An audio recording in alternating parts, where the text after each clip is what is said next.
Hello, everyone. Good evening. Thank you so much for tuning in today. My name is Spencer Ruchty, and I'm the author events manager here at Third Place Books in Seattle, Washington. On behalf of the store, I am so pleased to welcome you to tonight's conversation between Kira Jane Buxton and Liberty Hardy for what I believe I can call the world premiere virtual launch of Feral Creatures, the very Seattle, very Washington, very post-apocalyptic sequel to Hollow Kingdom. Through virtual events like tonight's, Third Place Books is very fortunate to continue connecting readers with authors in an intimate setting. We sorely miss having authors in our stores, but at the same time, we're so thankful to have this platform that brings our growing event series into your homes all across the world. So thank you again for tuning in and for supporting independent bookstores. I have a very important announcement for those of you who are in the Seattle area. If you haven't heard, Kira will be signing books live in person this Sunday on August 29th. At the Lake Forest Park Farmers Market from 12 p.m. to 2 p.m. Even if you already have a signed book or signed copy of the book, please come on down. You can get it personalized, meet the author, have a great time, buy some vegetables, support local agriculture as well as your local independent bookstore.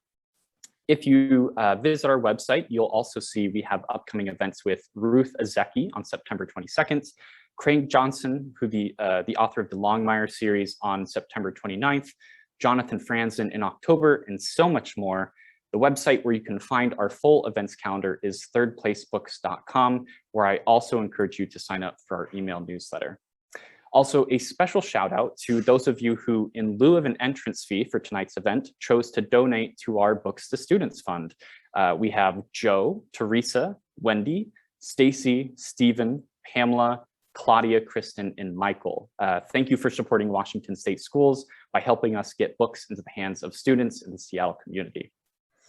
For those of you who ordered book bundle tickets for tonight's event through Eventbrite, I'd also like to remind you that your book is coming with a limited edition art print designed by our graphic designer, Stephen Crow.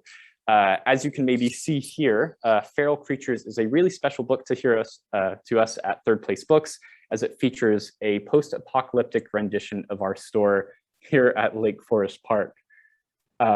So if you ordered your books for store pickup, you should already have an email in your inbox notifying you that it is ready to go.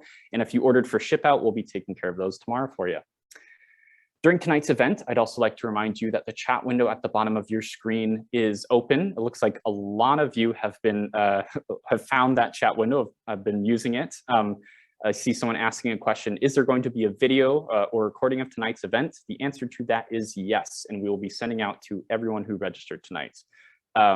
There's also a Q&A window box at the bottom of your screen. So if you have questions for our authors this evening, please submit those in the Q&A window, which is separate from the chat window at the bottom of your screen. We also offer closed captioning to those who are interested. Just hit the live transcript button at the bottom of your window to turn this feature on or off.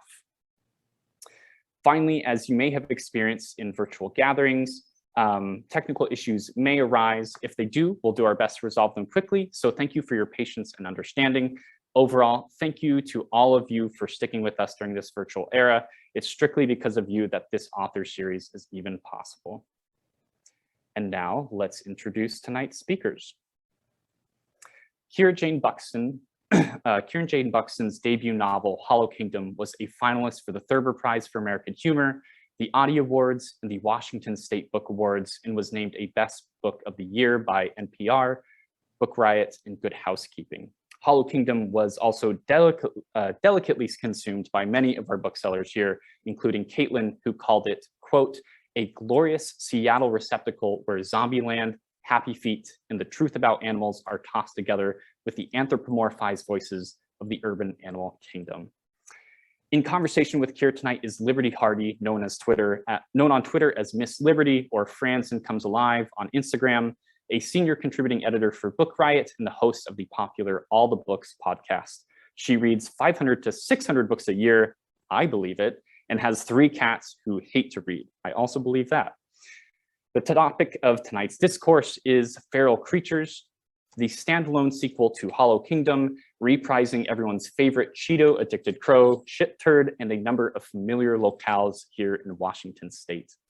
Our bookseller, Caitlin, is also back with a staff recommendation for Feral Creatures, calling it quote, a colorful education in climate change, ecology, and zoology, a tender acknowledgement of the unavoidable dark tides we all sink into, and a genuine display of the hopeful, hilarious, and often fearful process of building a family, a true odyssey. Without further ado, thank you for taking time out of your busy evenings to be with us. It's such a pleasure for me to welcome Kira Jane Buxton and Liberty Hardy. The virtual stage is yours. Kira, hello. Hello. Hi, Liberty. Hi, everyone. That was such a nice introduction, and I was getting so excited for it that I couldn't wait to watch this event. I was just kind of like kicking back, and my Fitbit was like, it's time for bed, because I'm here on the East Coast, and so I was like, I'm just going to watch this, and then I'm going to go to bed. I love Except, here we are. It's amazing. So, yeah, I was particularly laughing at the moment of me signing the books at the farmer's mart. You could come and get a book and get some vegetables. Yes, yes, so good, so good. one great way to get people to eat their vegetables is one way, yeah. offer books. So congratulations. Thank you. It's your book birthday. It's your book release day. Thank you so much for asking me to be here with you. I love Hollow Kingdom. I love feral creatures. And you are going to give us a treat right now and read a little bit from the beginning. I am. And thank you, Liberty. I'm such a big fan of yours. So the fact that you said yes and are joining me tonight for my book birthday means the world. Thank you. Okay, I shall read. Reading time. I'm going to read the very beginning of Feral Creatures. I'm going to read the prologue, which is transcribed by a black widow spider named Rara. It is a truth universally acknowledged that a single crow in possession of a good fortune must be in want of a Cheeto. Okay, I might have borrowed and bastardized that line a little bit, but it's hard to know where to begin. On a whim and a smattering of Scotch, I'm writing my story. I use the term writing loosely, given that I don't have any fingers. Oh, to have the gift of just the middle one. Where are my fingers, I hear you ask? Well, I have a paucity of digits because I am a bird. My name is Shitturd, and I'm a Cheeto-addicted American crow, not a species known for our literary prowess, but boss stinkbug we should be. I've practiced and told this story, my story, our story, a bajillion times, because we need stories to survive. Stories suture up our wounds, stitch us back together. They keep our loved ones alive. They connect us all, like the mycorrhiza, the fungal web through which the trees talk, like baby sloths, or Kevin Bacon, or actual bacon. Now, where to begin? All this shit happened, more or less. Call me Shitturd. Writing is hard. My story is told often by me in the sylvan whisper of old oaks, peppered into misty air by songbird beaks, bubbled up in the breath of beluga whales, and shivering along the frosted strands of spiders. Even squirrels natter about it, those toilet wand-tailed, nut-scrimping, peeping tom fuck scamps. It matters because our stories will save us. We must remember and retell them, just like the humans did before they all died out. All of them, but one.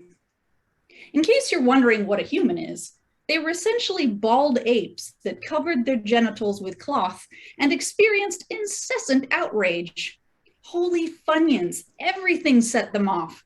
Noises, the weather, the interminable celestial mystery of what happened to their socks, but mostly other humans. They were inordinately clever. They invented magical things like pastries with holes in them and the ShamWow.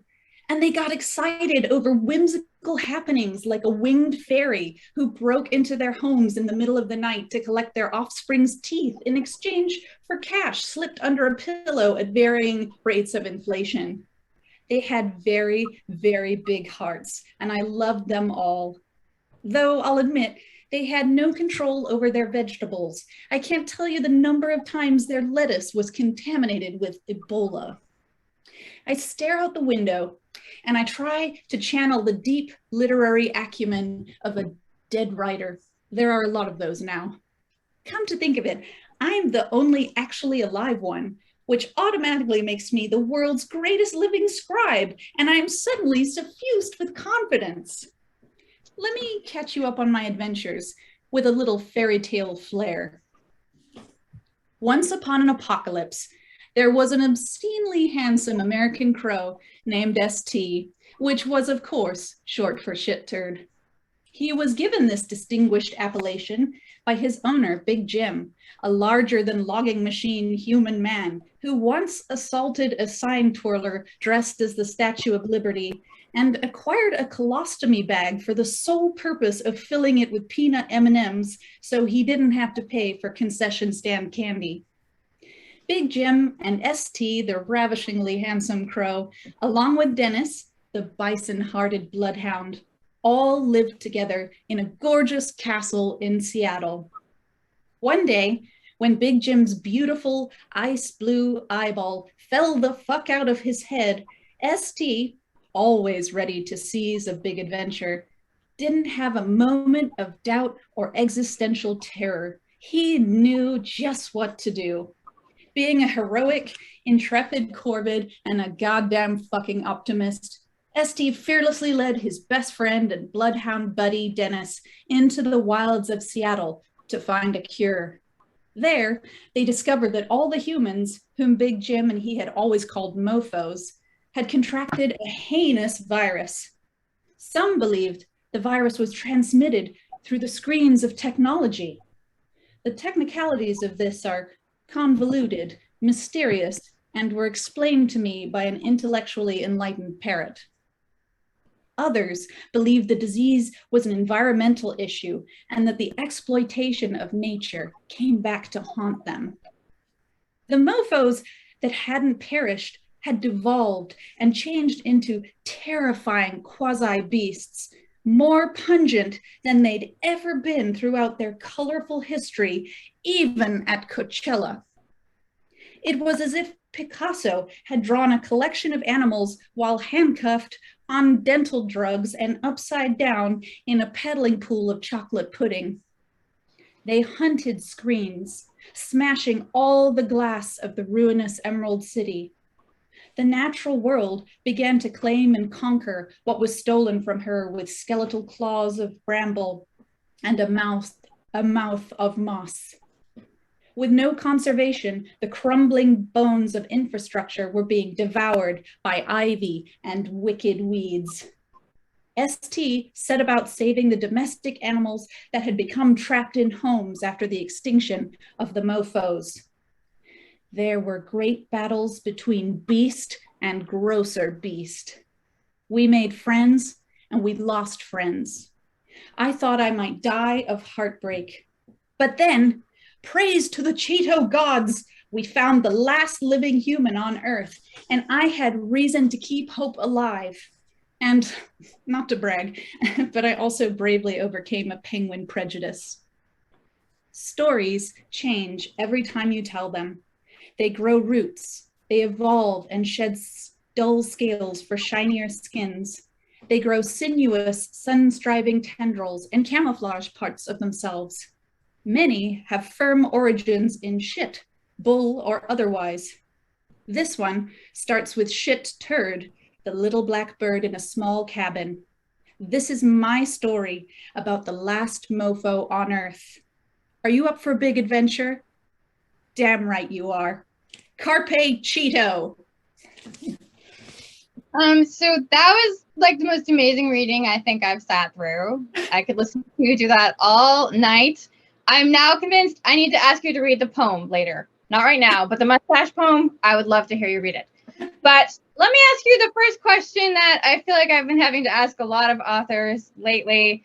What's it like releasing a book during the pandemic? And what's it like releasing a book about the end of the world during a pandemic?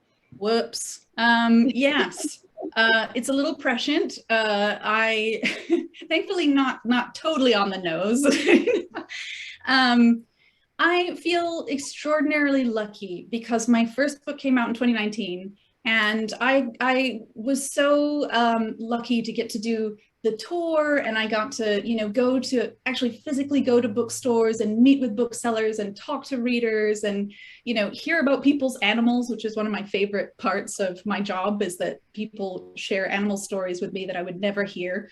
And so I got to do all that. So I really feel for the authors who have had their debut come out in the pandemic and have not yet to have that experience. But, I hope for them that that's on the horizon.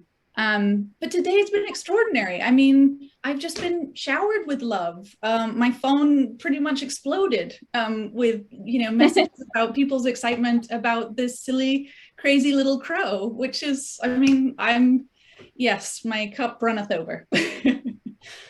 So let's start there with crows. Yes. They're your favorite animal, if I remember correctly reading that. They're up there. It's tough. That's like favorite child or favorite book. It's a real tough one, but yeah, they're right up at the top. But you're in the Seattle area and your backyard is full of birds and creatures and you have all kinds of pets. And would you talk about them a little bit? Because you have names for them and you can identify them and they will like eat out of your hand. You're like the bird whisperer. Like, how did you make this happen? A lot of patience. I've always, I was talking about this recently. My grandfather was apparently a real horse whisperer. And I heard stories about him and how he was with the horses. And I think I always really aspired to that, to have good relationships with animals. And I was also raised, abroad. We moved around a bunch. And wherever we moved, my parents really modeled kindness to animals, to all creatures. And so we were always rescuing things. We had everything from like snakes. When we were in Jakarta, there would be snakes that would fall, little grass snakes and things would fall from the wall, and we'd find build little things to have them slide up the wall again and go back into the jungle area. We had endangered birds. There used to be camels would saunter into our backyard in Dubai. And my parents were good because I often would sort of try and, keep them. And always I wanted to come home with a snake. And my mom would always say, wild animals do not make good pets. Otherwise, we'd have had a true menagerie. And we had one anyway. So coming to Seattle, I started to have experiences with crows and ended up trying to rescue one, and it didn't work out. But I started to have a better understanding of crows. I started reading about them and then having these really cool experiences. And I befriended T, who is the inspiration for ST. And she's fabulous. And I don't really know how long it took for us to be close. But it took some, patience. I'd sit on my porch and I'd leave out unsalted peanuts in the shell for her, and she's pretty outgoing. And I think animals have a really good sense of intention. They do. It's an adaptation they have to have for survival. So I think she pretty quickly assessed that I was a giant pushover, and she started being playful with me. And then at this point, she's been hanging out for, gosh, I don't know, since about 2016. So yeah, and she brings me gifts, and recently she's been leaving large chunks of bread in my backyard, and I'm not sure if I should be worried that that's for me, if she's worried that I'm looking a little anemic, or I don't know what's going on with that, but it's fun. And I have jays, Stellar's jays and hummingbirds, and I just really enjoy the biodiversity of my backyard. So I've planted pollinator plants, and I try to encourage, those animal relationships. I firmly believe that there's a place for everything. My backyard is not my backyard. It's really not my backyard at this point, but yeah. So did your love of nature and these animals influence Hollow Kingdom and feral creatures, or did you have this idea for an end of the world story and you're like, oh, maybe I'll include some animals? Like, which came first? I definitely think so. I've sort of famously talked about the fact that I'd had some writing rejections and then fell into this kind of funk because I'd come a long way with one book that didn't quite get there. And so I was a mess. I was really a bit depressed, rolling around the place, feeling sorry for myself, all lugubrious. And my husband said, you know, you should go write about crows. You love crows. And I thought, I don't know how to do that. I don't know, you know, John Marsloff's already got this market covered. Like he's writing, you know, he's studying them and it's wonderful. And Bernd Heinrich's got this covered. And how do you write fiction about a crow that people would be interested in? It was when I was driving, and then it hit me, the idea, like, whoa, what if it's from the perspective of the crow? And, you know, it's his story about our species, you know, and what happens to us if something really horrendous happened to humanity. Yeah. And so, but definitely my love of animals is pretty much in everything I write and everything I do. I think it's unavoidable. It's a sort of lifelong obsession. Yeah. So when you were writing Hollow Kingdom, which, spoilers, cover your ears, everyone, if you haven't read it, it ends with ST finding a human baby, presumably like the last human on the planet. But the book also wraps up neatly at the end. And so when you were writing Hollow Kingdom, were you like, I'm just going to do this one? Or did you already have plans for a second one? Or did you write the first one and then say, I think I want to do a second one? Like, did you have this all mapped out? I wish I could say I had everything mapped out and I knew what I was doing. No, I actually fought really hard against that ending. So as I was writing Hollow Kingdom, I would write one chapter and I would read it aloud to my husband, my lovely, long-suffering husband. Sit down, listen to this. And he was fantastic. He was enjoying it, and I got a sense of what the reader a reader might be thinking, which was very different to what I was thinking. And I was thinking the whole time, no people in this book. This is so great, just animals all the time. And his hope that there would be, he kept saying every chapter, but there just must be one. Like just someone is out there, someone's made it. And I was like, no, the apocalyptic ghoul writer. And it really struck me, and I thought it was really lovely. And so at some point, probably about midway, I realized that I knew what the ending was. And in the process of, it was actually, the reason I felt like it was more than one story was because of the interstitial chapters, you know, that there's, you know, a chapter from the perspective of a camel and an elephant, and it's to give a snapshot of what's happening around the world. And when I started writing those stories, I just felt like, oh, this is bigger. This could be bigger. And there's so much to explore. And I want to know what's happening in other places and with other animals and over time. Yeah, and I was just having fun. I think that's the main thing about writing this series, is I'm having a lot of fun. And also ST is a particularly loquacious bird. He's just, he keep nattering on forever. So there's definitely, yeah, it had longevity. I felt it had the potential to be more than one book. Mm-hmm. So in Feral Creatures, ST is now in Alaska, and he's raising the last two-legged one, D, yes. and over many years, and she's growing, and he's teaching her things, everything he knows about, processed foods and books and everything he can think of. But eventually, she's getting too big to control. She's getting a mind of her own. She's kind of in a reverse, she's sort of turning wild. Yes. And their adventures eventually take them back to Seattle, which is ST's home, where he came from. And he hasn't been there in a long time. And so we get to be reunited with a lot of the characters from Hollow Kingdom, the eagles and the tigers, the murder of crows, the cats, the orangutan. And we get to meet some new people. Yes. I particularly enjoyed the bird, Tom Hanks, which is just hilarious in itself. And there's a section where they hang out at Third Place Books, the lovely hosts of our event tonight, after the apocalypse taking it down. But one of the things I liked about this is the destruction of the human race isn't quite complete. Like usually in apocalypse books, it's like everybody's dead or everybody's a zombie. And you came up with this like unique way of changing humans. And would you mind, is that a spoiler? Would you mind talking about it? I can speak to it as best I can I'll be as non-spoilery as I can to speak to that, because there's absolutely, I can't witter on about the virus, too much. But obviously there is something that is happening to humans, and whether you consider it evolving or devolving. I thought it was interesting. I came up with the idea because I was actually reading about how elephants are starting to be born tuskless.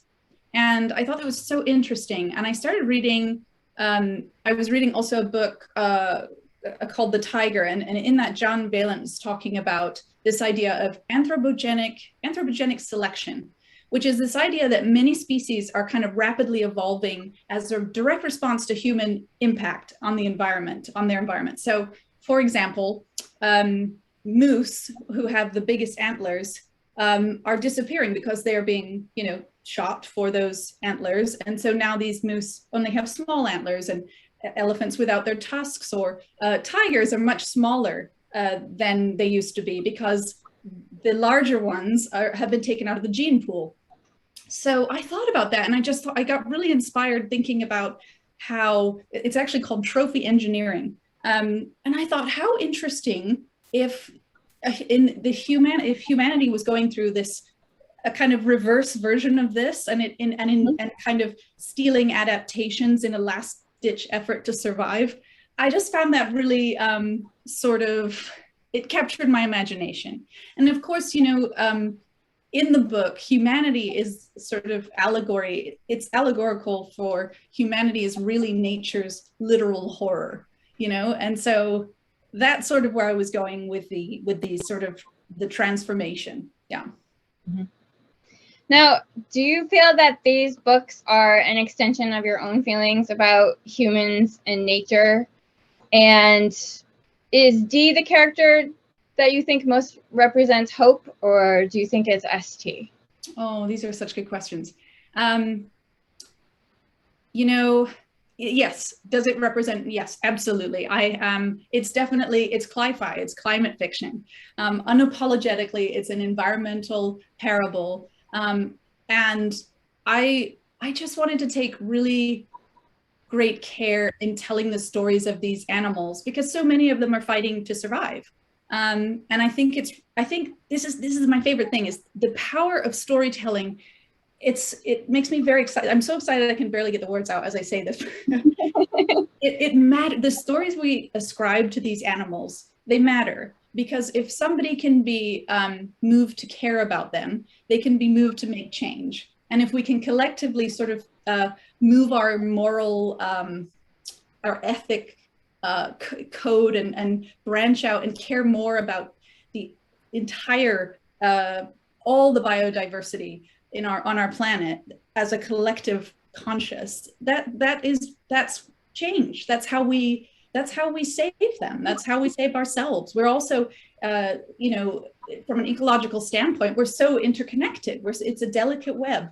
And so, yeah, I feel like that is sort of my goal with being so bold as to voice these, characters, these animal characters. I don't mind being accused of anthropomorphism, because I think it's for the right reason. It's to make people care, and to remind people, because I think we do care.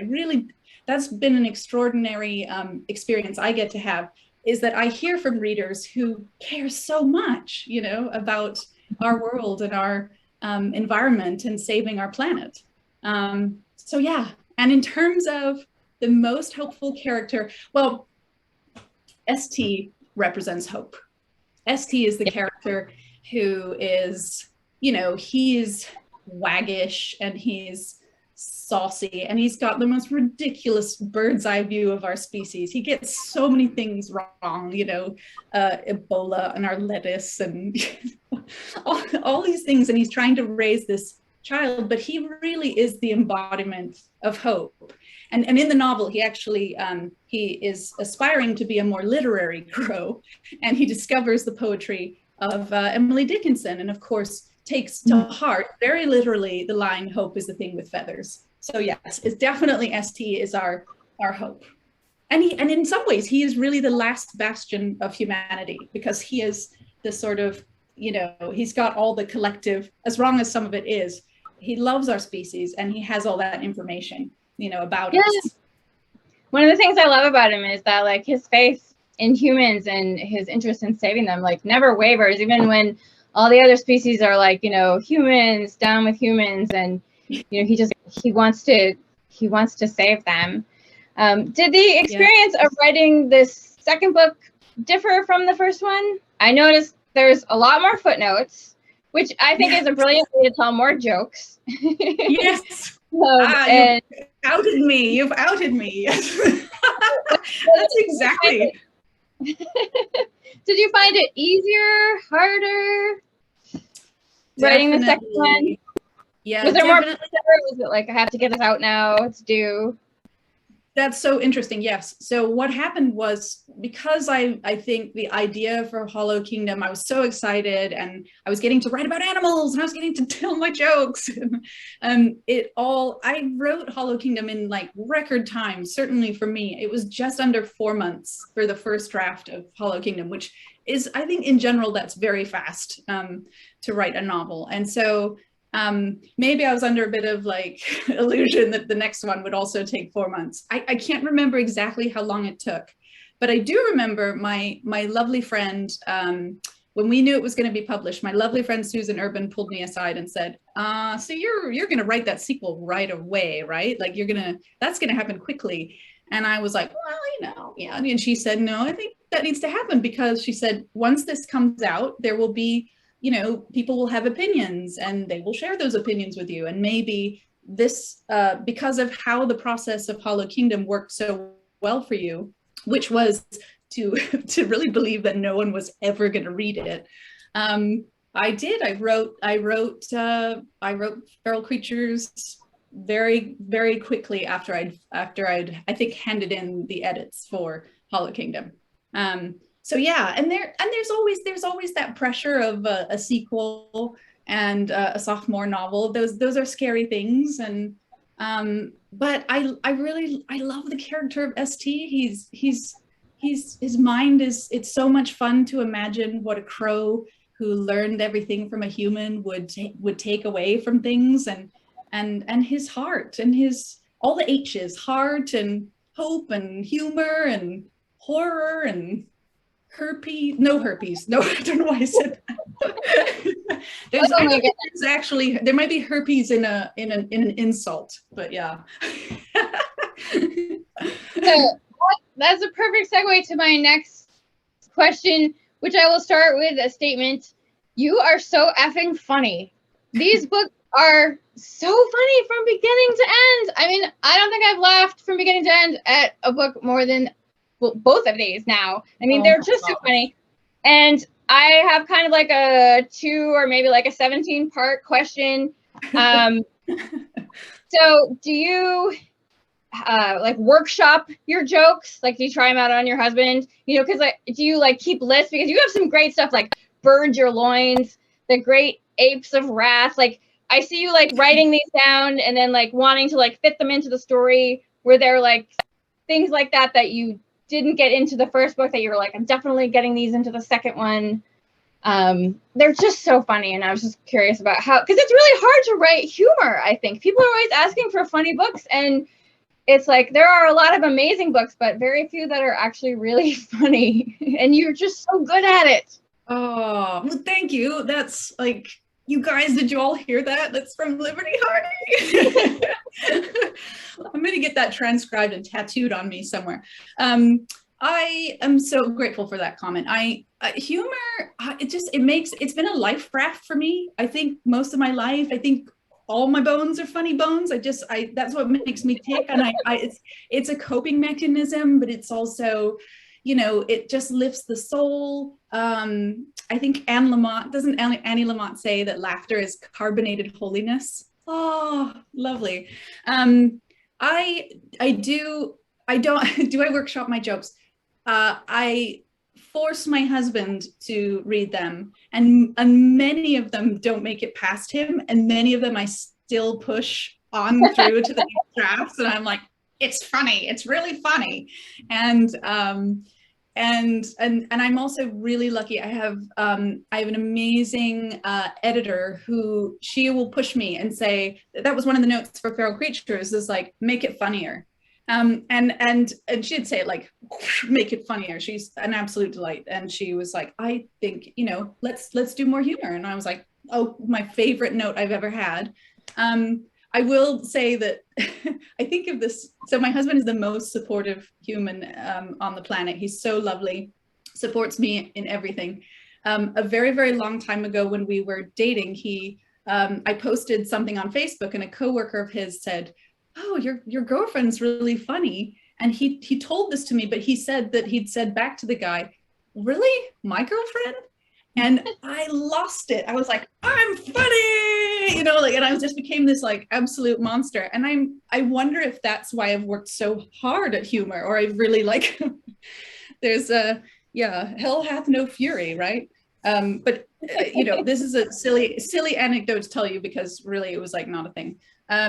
But I also, for aspiring humor writers, if there are any listening, I keep instead of reminders on my phone, I write down things that amuse me, that pop into my head, which is all day long. And I'm glad I've told you that, because if anybody just found it, if something happened to me, or if my phone went missing and they went looking in there, I mean, it's like, it's very strange. It's got just like random notes like truck nuts, because I thought that was funny, or, you know, that I wake up and think in the middle of the night that are not funny at all. And but I collect them. And certainly if they're funny things that occur to me that don't make it into a draft or aren't right for a certain thing, yeah, I keep it and maybe see if I can feed it in later. Yeah. But I love it. I have fun. It's just so funny. So I'm going to ask you a few more questions. I want to remind people that you can submit your questions below in the Q&A box, and Spencer's going to come back in 5 or so minutes and read those. So I'm going to ask you a couple more questions. Let's see. I have so many here I want to ask you. First, so Hollow Kingdom was your debut novel, and you basically had the experience that all authors want to have with a debut novel. I mean, I wish it for all authors. It can't happen to everyone, but I mean, it's like a cult classic immediately. You get fan art, people write songs about it, jewelry, costumes. There are probably tattoos out there now, and you have now become to crows what Tommy Chong is to marijuana. I mean, like, you is like crows, you know, and you know, I mean, I would ask you how you feel about it, but I mean, I know it has to be amazing, but like, did you ever imagine like something like this happening? No, especially not with the novel that I thought no one would read. You know, I thought no one would read it. I thought no one would touch it, because I mean, well, I mean, who would take on a novel about the end of the world narrated by a crow named Shit Turd? I mean, I was like, I really, especially the Shit Turd part. It was an extraordinary experience, and I got so lucky. I have an incredible agent in Bill Clegg, who's also an incredible author. So I had all this like excellent guidance to, you know, and then we found the most wonderful publisher. My team at Grand Central are like, I mean, it literally is the dream to be able to kind of write and be supported in your art, and have your editor like not get upset when you're like, you make a reference to like water buffalo testicles and she has to look them up, and she doesn't complain. She's like, oh, and she just, yeah, it's, and yeah, it's been absolutely extraordinary. I feel like a lucky duck for being a crow person. So why do you think people are drawn to end of the world stories? And the other part of this question is, why do you think people have a harder time with animal deaths in books and movies than with human death? Oh man, yeah, I get that. I think we're drawn to apocalyptic stories because they're stories of hubris, human hubris. And I think we're really, we are really interested in a lot of times the stories are the stories of like the, you know, the character who's the one who is, you know, it suddenly becomes a, you know, a total survival expert. And I think there's something really, there's something a little bit that we feel like we could be that one. We could be the one person who made it. But I think we're also interested because it's social critique. And I think zombie fiction and dystopian fiction has a long-standing history of really being allegorical and really being a mirror of societal critique. So, you know, like whether it's taking on war or race relations or consumer, you know, criticism about consumerism, and or for me, you know, destruction of the planet. It's this kind of amazing creative landscape to use the ambulatory dead to explore that. And I always love about, especially zombie fiction, there's always this question is like, who is the monster? You know, is it the, or is it the, you know, so I think we're drawn to it because we're exploring ourselves and we're exploring our impact and our societal idiosyncrasies. And also I love that the word apocalypse, it's the etymology of it, it's a Greek, it, you know, comes from a Greek word, and it means uncovering. So I really think it's interesting to think about, like, what are we uncovering as we're telling these stories? What are we learning, and what takeaways are there from these stories, you know, that we could find beneficial to save ourselves, perhaps. Yeah. And you asked another question about animal death. So no, I will never, there's certain things that I will never live down. I realize that now, and I caution any other writer. I will tell any other writer, I would caution you against two things. One, offing any animal characters, and number two, the products that you talk about in your novels, you may never be able to escape them ever again. They may just always be associated with you. That's actually a really wonderful thing, and I love Cheetos, but yeah. I bet Tommy Chong does too. Yeah, what's that? I bet Tommy Chong does too. He probably likes a lot of Cheetos I too. bet he does. I bet he does. I would bet money on it, yeah.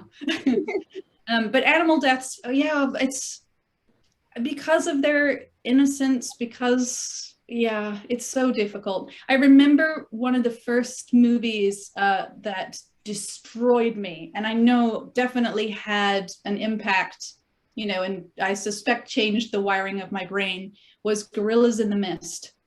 And I was a kid, and I was inconsolable watching that movie, and I still think of it, and I haven't been brave enough to tackle it again. So I should probably, as my penance for certain character deaths, I should probably watch Gorillas in the Mist and sob, and then video it and show everyone, I suppose. If Spencer will humor me, I want to ask you one more question, a quick question, and then would you read the mustache poem? Do you mind? Yes. No. Okay. So my last question before we take listener questions is animated series. Is the animated series still on? Yes. I can't speak much to it. I can tell you that it is in the works, that it's incredibly exciting, that some very incredible people are in charge, and I can tell you that AMC bought the rights. So AMC have the rights, which is spectacular, and there's some really incredible other people. Listen to me trying to, like, I'm not very good at not saying things, so I'm just going to say lots of really cool things it's very cool and very exciting, and when there is news, I promise to share it. And yeah, it's excellent. And so I would just love to hear you read the mustache poem. It's on page 103, at least in my copy, my galley here. Yes.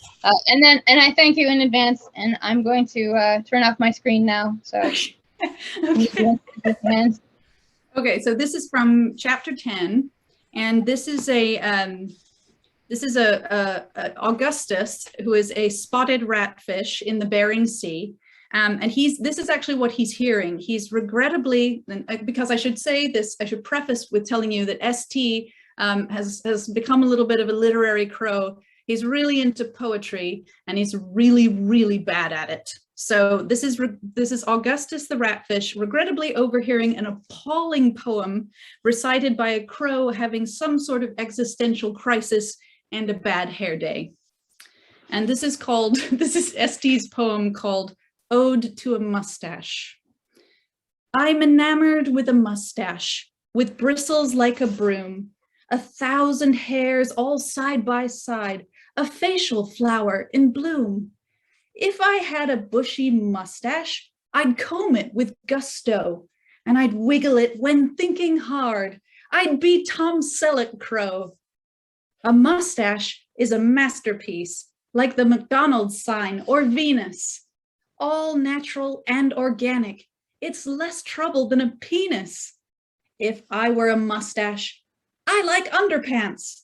I'd douse myself in honey and ambush all the ants. If I were a walrus and had my own mustache, I'd count my blessings every day and stash it in my cash. I wish I had a mustache, that lip presiding sovereign, that lower nasal sheepskin rug. What the great fuck rhymes with sovereign? Thank you. Thank you so much. Spencer, over to you. Amazing.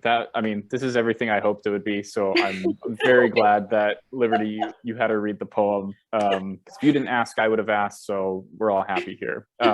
I'm here to usher in the audience question and answer portion of tonight's event. We have a lot of questions here, so we won't get to everything, but we will get to as much as humanly possible. So let's see, start us off. I have a question from Claudia who asked, did you always know Hollow Kingdom and Shit Turd's Adventure would be turned into a multi-story book or multi-book story? Yes. I mean, well, no, not when I first started, but about midway through, I realized, due to the interstitial chapters made me realize, like, yeah, this is a bigger story, and ST is going to keep squawking on a while longer for sure. And I didn't want to leave the world behind. I felt like there was more to tell.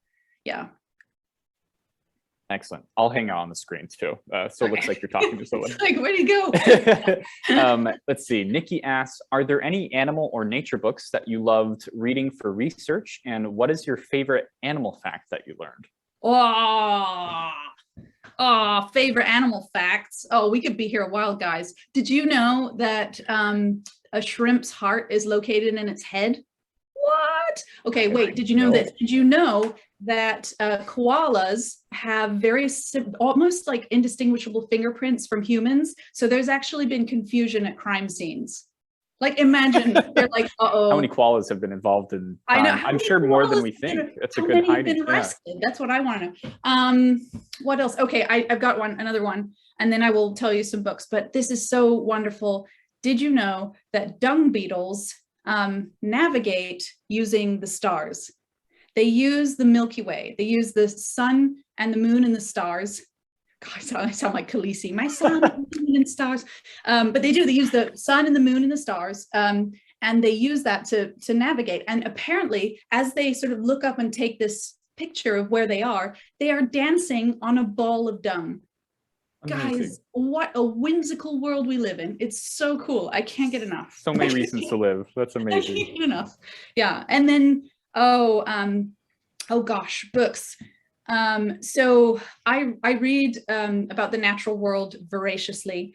I've been on a kick reading about man-eating tigers. I have to look over here. So I mentioned, there's a great book called No Beast So Fierce by, I think it's Dane Huckelbridge. My apologies, I think I got his last name wrong, but it's called No Beast So Fierce. It's fabulous if you want to read about man-eating tiger. The Gifts of the Crow by John Marsluff is wonderful, and sort of the definitive book. And Crow Planet by Lyanda Lynn Haupt also. Anything by Bernd Heinrich. He's written The Mind of the Raven. Gosh, there are so many. Oh, I often reference a book called What the Robin Knows by John Young, and it's extraordinary. And he talks about jungle etiquette, which is how to move in the world and not be threatening to birds and to other creatures. And it's a very beautiful book that I highly recommend. Gosh, there's so many. There's so many. Yeah. That's incredible. I had no idea that there were so many books. Actually, Third Place Books, that's where I have, you know, I go in like a little goblin, and I go through the nature section, and it's full of magic, all the books. So amazing. Yeah, I mean, that's what I love about the, you know, incorporation of used books and everything, is you just stumble upon things. Yes. I mean, yeah. Yes. And if you haven't read H is for Hawk by Helen Macdonald, that's a must. Great one. And anything by Simon Montgomery as well. Thank you. Yes. Excellent. Let's see. Next question is from Emily, who says, I feel like the writing in Feral Creatures, you did an outstanding job of finding balance between anthropomorphizing the animals while also staying true to their natures. How did you find that balance, and was it a struggle, or did it come up easily during the writing process? Thank you. That means a lot to me. That is really lovely. It is something that I do think about. And I'm thinking now, I think I have a quote. So anthropomorphism gets a very bad rap. And I found a perfect quote in a book that I love. Another book I want to recommend is Entangled Life by Merlin Sheldrake. It's brilliant. It's a book about fungi. So if you're, you know, looking for a thriller, that's maybe not your book, but it's fabulous. But there's a quote in that where he says, anthropomorphism is usually thought of as an illusion that arises like a blister in soft human minds, untrained, undisciplined, unhardened. So in the scientific community, anthropomorphism is, you know, it's not scientific, it's seen as sentimental.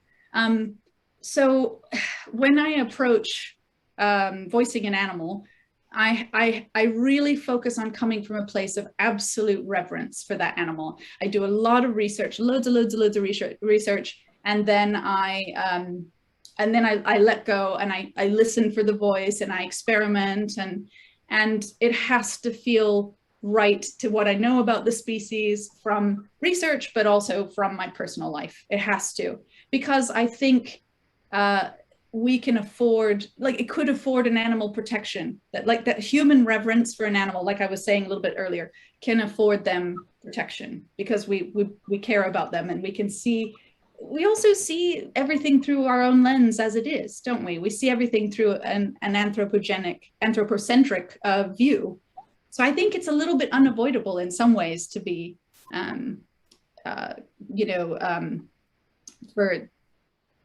I completely lost what I was thinking. Anyway, I'll just end that there. No, excellent. I mean, so much research goes into, sounds like, all of these characters, and it's wonderful to hear. Let's see, we have a question from Matthew, who says, let's see, this is a little self-serving on my part, but I love Hollow Kingdom and agree with earlier comments that it's very funny. I'm also super pumped about the art print featuring Third Place Books. Thank you, Matthew. Have you considered writing a graphic novel adaptation of Hollow Kingdom and Feral Creatures, or a spin-off limited or ongoing comic series? Would love to see more of this world and read Shit Turd's quips in comic form. It would be pretty magical, wouldn't it? I agree. I think it would be so, I mean, Stephen Crow's artwork is so exemplary. It just really shows what could be. It's like extraordinary. I got to see it in person when I was signing at Third Place Books, and the first thing that my husband and I thought was like, oh, I wish there was more. Where's the rest of it? You know, it's gorgeous. I hope that's on the cards, you know, that could very well be on the cards, and I'd be very, very, very open to it. And then I would just hope that I'd get someone as good as Stephen to do the artwork. Oh yeah, and I want to personally thank Stephen Crow, who's our in-house designer for, you know, everything we do here at Third Place Books. I'm actually going to drop his website in the chat real quick for everyone to see. If you're interested in his work, go give it a look. And of course, you know, like I've mentioned probably 3 times now, you know, at the in-person signing on Sunday, Kira will be live in person, can sign your art, or can sign your books for you, and we'll also have these art prints available. And there'll be vegetables. And there'll be vegetables and perhaps fruit. Who knows? Might be. Great. Let's see. Next question. Ryan Clark asks, what have you been reading recently that you'd like to recommend? Ryan is also a bookseller, I believe. She mentioned in the chat. And so on behalf of booksellers everywhere, would love to hear what you've been reading lately. Oh gosh, this is a better question for Miss Liberty because she reads like 500 books a year. It's so incredible. I'm so intimidated because I have that weird, well, I have what I think the scientific and medical communities call pandemic pudding brain. And the second anyone asks me about a book or a that I've read recently or a, you know, I forget. But what have I? So I mentioned Entangled Life. I enjoyed that tremendously. I recently read I love Douglas Adams, and there was a novel of his that I hadn't read called Last Chance to See. And I loved it so deeply because he's so funny, but he also, he was using his platform to travel around. I'm sure I'm the last person on earth that has not read this book, but I really it just didn't come across my path. And so he travels around and it's just like one species at a time. He goes to wherever in the world they are to sort of use his platform to bring awareness to what's happening to them. So cool, I loved it. I read a nonfiction book called 7.5 Lessons About the Brain. That I really enjoyed. That's by Lisa Feldman Barrett. That was interesting. It was like accessible neuroscience for people with pandemic pudding brain. So good. Let's see, what else? I read very recently Hamnet by Maggie O'Farrell.